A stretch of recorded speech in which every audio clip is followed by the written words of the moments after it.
इंदौर के सराफा बाजार से एक ऐसा मामला सामने आया है जिसने पूरे शहर को स्तब्ध कर दिया। यहां सालों से लकड़ी की गाड़ी पर घिसटते हुए कथित भीख मांगने वाला दिव्यांग व्यक्ति मांगीलाल असल में करोड़ों की संपत्ति का मालिक बताया जा रहा है। शनिवार को महिला एवं बाल विकास विभाग की टीम ने भिक्षावृत्ति उन्मूलन अभियान के तहत सराफा क्षेत्र से मांगीलाल को रेस्क्यू किया। जांच में जो खुलासा हुआ वह किसी फिल्मी ट्विस्ट से कम नहीं है। दरअसल मांगीलाल चौहान कोई साधारण आदमी नहीं बल्कि करोड़ों की संपत्ति का मालिक बताया जा रहा है। शनिवार को हमने रात में स्पेशली इसी के लिए टीम भेजा था कि रात में रुक के वहां पे देखें, तो हमारी टीम लगभग 3 से 4 घंटे वहां रुकी। तो रात में लगभग 10 बजे के करीब ये व्यक्ति आया भिक्षावृत्ति करने, तो हमने उसका रेस्क्यू किया जी। कौन है और किस तरह? इसका नाम मांगीलाल है और एक प्रकार से कुष्ठ रोगी है ये व्यक्ति। उम्र कितना? इसकी उम्र 55 से 60 साल के करीब है और पिछले 8-10 साल से लगातार भिक्षावृत्ति कर रहा है, ऐसा बताया गया वहां के लोगों के द्वारा। और हमने इसकी जानकारी ली तो काफी संपन्न व्यक्ति है ये। प्रतिदिन जो अपना ब्याज पर पैसा दिया है वो उगाही करने भी जाता है ये। इसको अभी हमने शेल्टर हाउस में भेज दिया है, इसका उज्जैन में रेस्क्यू करके। वहीं मांगीलाल ने खुद भीख मांगने की बात को साजिश और लोगों की ईर्ष्या बताते हुए कहा कि वह सराफा के छोटे व्यापारियों को ब्याज पर पैसा देता था और वह बाजार में भीख मांगने नहीं बल्कि ब्याज की रकम वसूलने निकलता था। उसके पास इंदौर में 2 खुद के पक्के मकान और एक रेड क्रॉस सोसाइटी की तरफ से मिला फ्लैट है। इसके अलावा 3 ऑटो रिक्शा और एक मारुति सुजुकी डिजायर कार है। रेस्क्यू के बाद मांगीलाल को उज्जैन के सेवाधाम आश्रम में रखा गया है। कि मैंने कभी भीख नहीं मांगी। आपके पास पैसा कैसे आता था? फिर पैसा कैसे आता था? अरे मैं टेबल से का काम करता था ना भैया, मैं 1000 रुपए रोज तो मैं बुकिंग के ले लेता था मैं, और अभी ब्याज होना पैसा मिल जाता है, ऐसा है।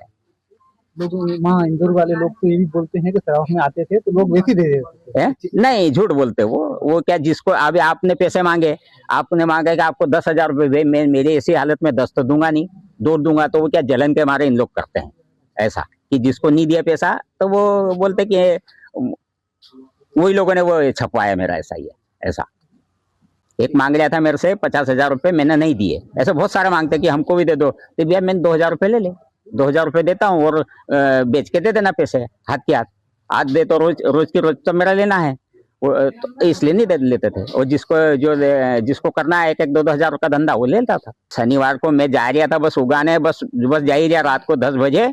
वो मार्केट पूरा बंद था, सराफा में तो पहुंचा ही नहीं था मैं। बुढ़ाना मार्केट करके वो सुभाष नगर में कपड़ा की रेडीमेड का, तो दुकानें बंद हो गई थी। वहां से जा रहा था, एकदम मेरे को जाके उठा लिया और गाड़ी में बिठा दिया हम लोग। भाई कहाँ ले जा रहे हो, क्या है? मैंने बोला भीख नहीं मांगता हूँ, भिखारी नहीं हूँ। सब बोला, उधर जाते तो बोलते भी लोग कि भाई वो भीख नहीं मांगता, सब बोल देते, बाकी वो कोई माने नहीं, उठा के लिया है। अच्छे तो लग ही नहीं रहा मेरे को, यहाँ जबरदस्ती लाए तो किदी जैसा है मेरा, ऐसा काम है मेरा। तो यहाँ क्यों अच्छा लगेगा? मैंने कहा मेरा घर बार छोड़ के मेरे को उठा के जबरदस्ती ला के बोले कि आश्रम में ला जाके छोड़ रहे हो, बोले ये झूठे छाप रहे कि बोली ये भीख मांग लिया था, ये भीख के पैसे से ये बनाया। तो भीख के पैसे थोड़ी बनाया, मेरी मेहनत से बनाया भैया। ब्याजों ने कमाए, फिर कोई वो धंधा भी करे, मैंने सभी तरह के धंधे करे।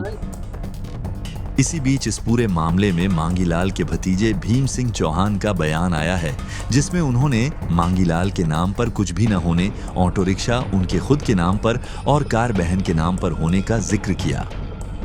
हालांकि उनके भतीजे ने कहा कि अब तक मांगीलाल उनके साथ ही रहते थे, मैं उनकी देखभाल करता था और आगे भी करना चाहता हूं, लेकिन वे भीख नहीं मांगते, अपने ब्याज के पैसे लेने जाते हैं।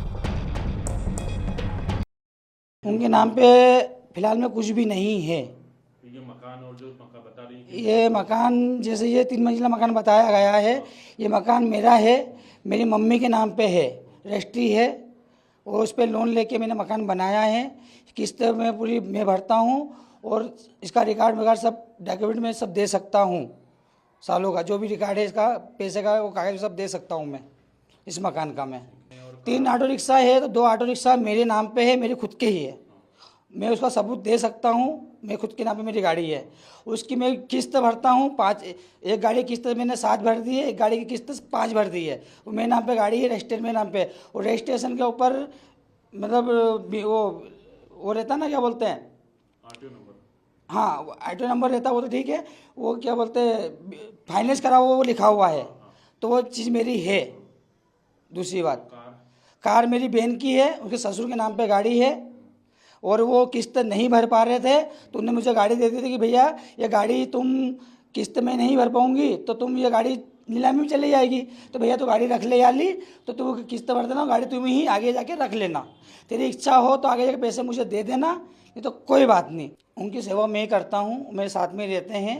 पहले अलवासा रहते थे वो, अभी 6 महीने पहले अलवासा थे, उस 6 महीने बाद के बाद मैं यहाँ ले आया हूँ। ये मकान मैंने बना लिया था, तो मैं उनको लाचार व्यक्ति है तो मैं उनको मैं रखना चाहता हूँ, मैं रख रहा हूँ, सेवा करूँगा और आगे भी करूँगा, ऐसी बात नहीं है कि नहीं करूँगा। अच्छा, ऐसा अधिकारी बता रहे हैं कि वो भिक्षा मांग के जो है ब्याज पे पैसा चलाते थे। भिक्षा तो वो नहीं मांगते हैं, लेकिन क्या है कि उन्हें पैसे वहाँ ब्याज बांट रखे हैं, तो वो लेने के लिए जाते हैं और वो उनकी दिल की बात मुझे नहीं बताते हैं। ये मामला है, मैंने भी उनको देखा नहीं कि भिक्षा लेते हैं कि नहीं लेते मुझे नहीं मालूम, लेकिन ये है कि उन्हें ब्याज पे पैसा वहाँ बांट रखा है, लेकिन वो लेने जाते हैं और वो डेली जाते हैं, ये मेरे को मालूम है। बहरहाल इस पूरे मामले में अब तक किसी पुलिस अधिकारी की तरफ से कोई आधिकारिक बयान सामने नहीं आया है और इस पूरे मामले में स्पष्टता का इंतजार है।